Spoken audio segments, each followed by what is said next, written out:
PATS is the brief denomination of a project whose full title is much longer, hosted by La Sapienza University of Rome. PATS received a European Research Council Advance Grant for its first 6 years of life. Since its beginning, however, it has been conceived to be a stable, long-lasting and easily maintainable web platform for the years to come, hopefully becoming an essential resource for the future of Coptic studies. Thanks to the innovative synergy of several different disciplines, PATS aims to provide an in-depth diachronic understanding and an effective representation of the geography of Coptic literary production. The PATS logo represents the devotional footprints inscribed by pilgrims, monks, and devout people. In the same way, Coptic literature in its physical dimension, that is, Coptic books as material artifacts and archaeological objects, left a real and concrete trace in the Egyptian landscape. At the moment, PATS is the most comprehensive database of Coptic literary manuscripts, containing more than 6,100 codicological units. As far as the study of literary manuscripts is concerned, PATS can be considered the heir of a pioneering and still lively project, the Corpus dei Manoscritti Copti Letterari. Its originality, however, lies in the effective dialogue with archaeology. The most incisive product of PATS is the Archaeological Atlas of Coptic Literature, that is, the user-friendly output of the database, which combines and integrates the data of the research related to Coptic literature and late antique geography.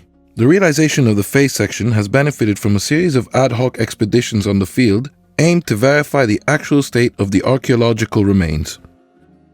Moreover, the PATS team is working to collect and georeference late antique and medieval monasteries, taking advantage from the pivotal work of the architect Peter Grossman, published in 2002. These datasets are available in the repository of maps of the PATS Atlas, which contains also all the geographical sources, modern maps from Napoleon to modern times, and their metadata. In the next few minutes, we will show you some different types of search experiences that the Archaeological Atlas of Coptic Literature permits.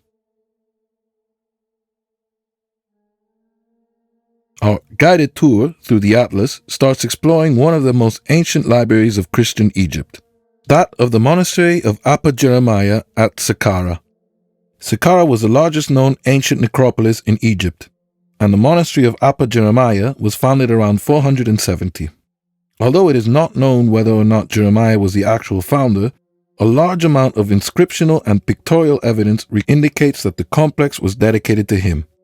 On the other hand, the archaeological history of the site has been reconstructed in 3 major phases, from the 6th to the 9th and the 10th century. Encircled by a high defensive wall, the monastery displays a well-integrated structure and a full range of evidence illustrating a Cenobitic monastic organization. One of the most interesting manuscripts that come from the ancient library of Appa Jeremiah is the manuscript classified as Coptic Literary Manuscript 65.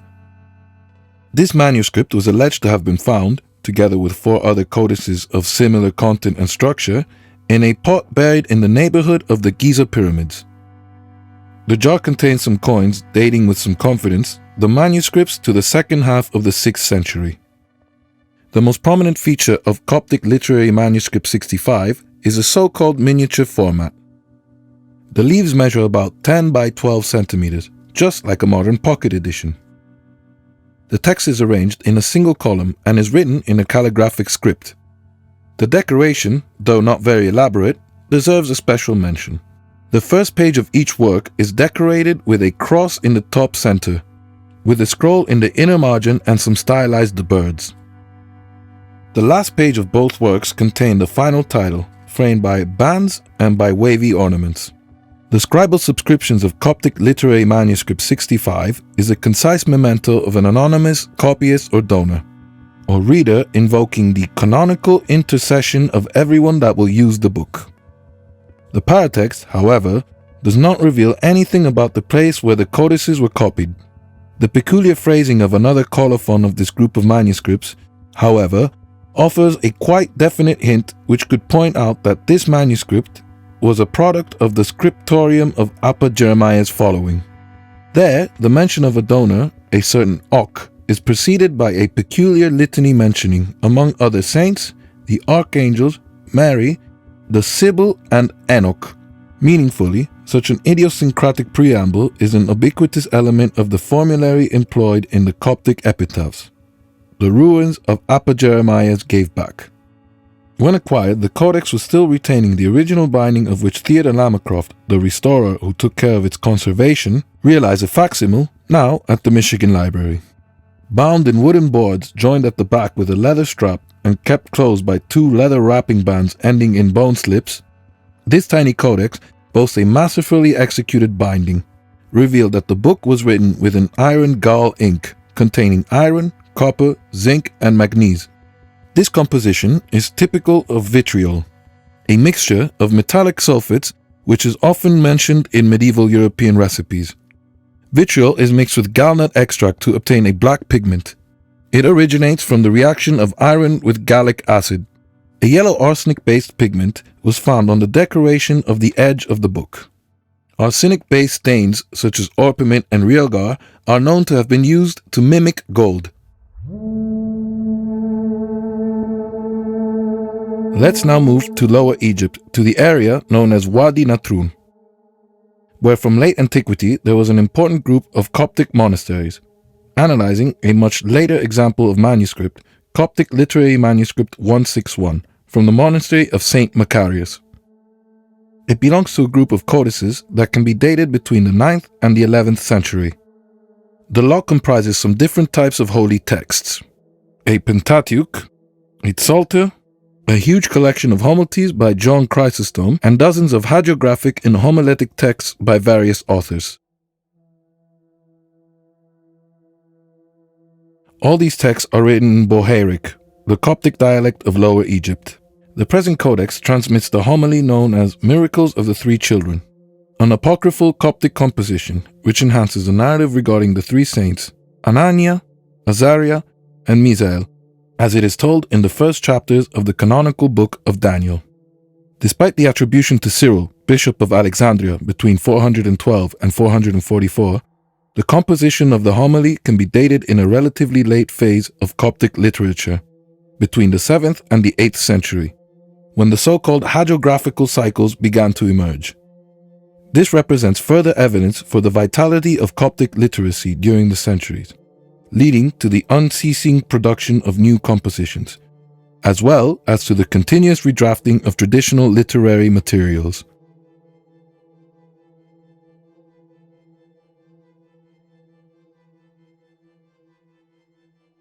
In the Atlas, priority is accorded to sites connected to the manuscripts, but much attention is reserved also to towns and bishoprics that have been central to the cultural life of late ancient Egypt.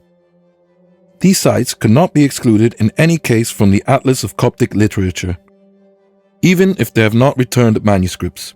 It is unreasonable, for example, to imagine that in Luxor, which is a pivotal military center of the Roman Empire and later home to a Christian settlement, there was not a chancellery, a library, or a book in production. Here, in the late antiquity, the New Kingdom pharaonic temple complex was transformed into an extensive and highly structured urban environment, with both residential and religious buildings.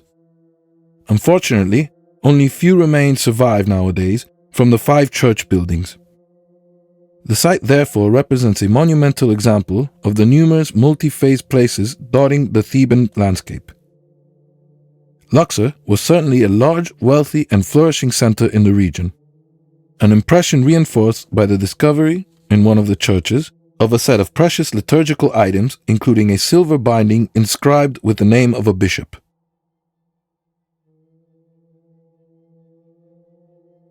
The case of the Delta is equally important, since it represents a neglected area in Coptic studies, as no manuscripts come from this region. Textual and literary sources, however, present this region as a home of numerous bishopries, major political centers, and meaningful places linked to the Coptic religious tradition, as the flight of the Holy Family. In this regard, Archaeology allows building a more nuanced picture of the historical and cultural transformation of the Delta landscape, moving beyond the traditional field of monasticism and the regional focus of Upper Egypt.